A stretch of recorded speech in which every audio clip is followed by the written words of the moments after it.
News 8 Kannada ಸುದ್ದಿ ಸಂಚಯಕ್ಕೆ ಸ್ವಾಗತ. ಇಂದಿನ ಪ್ರಮುಖ ಸುದ್ದಿಗಳು.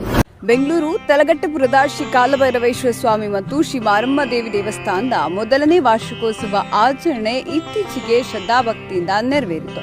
ಈ ಸಮಾರಂಭವನ್ನು ನಿಕಟಪೂರ್ವ ಬಿಬಿಎಂಪಿ ಹೆಮ್ಮಿಗೆಪುರ ವಾರ್ಡ್ ಸದಸ್ಯ ಶ್ರೀ ಆರ್ಯ ಶ್ರೀನಿವಾಸ್, ಹೆಮ್ಮಿಗೆಪುರ ವಾರ್ಡ್ ಅಧ್ಯಕ್ಷ ಶ್ರೀ ಅರುಣ್ ಕುಮಾರ್ ಹಾಗೂ ತಲಗಟ್ಟಪುರ ಗ್ರಾಮಸ್ಥರು ಸಂಯುಕ್ತವಾಗಿ ಆಯೋಜಿಸಿದರು.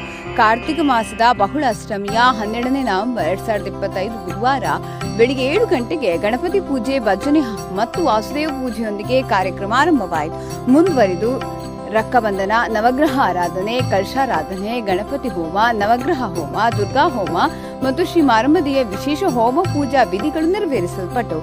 ಬೆಳಿಗ್ಗೆ 11:30ಕ್ಕೆ ಶಾಂತಿ ಹೋಮ ಮತ್ತು ಹೋಮ ಕಲಶ ಹಬ್ಬುವ ಕಾರ್ಯಕ್ರಮಗಳು ಜರುಗಿದವು. ನಂತರ ಮಹಾಪ್ರಸಾದ ವಿತರಣೆ, ಪಂಚಾಮೃತ ಅಭಿಷೇಕ, ಕುಂಭಾಭಿಷೇಕ ಮತ್ತು ಅಲಂಕಾರ ಅಭಿಷೇಕ ಕಾರ್ಯಕ್ರಮಗಳು ನಡೆಯಿತು.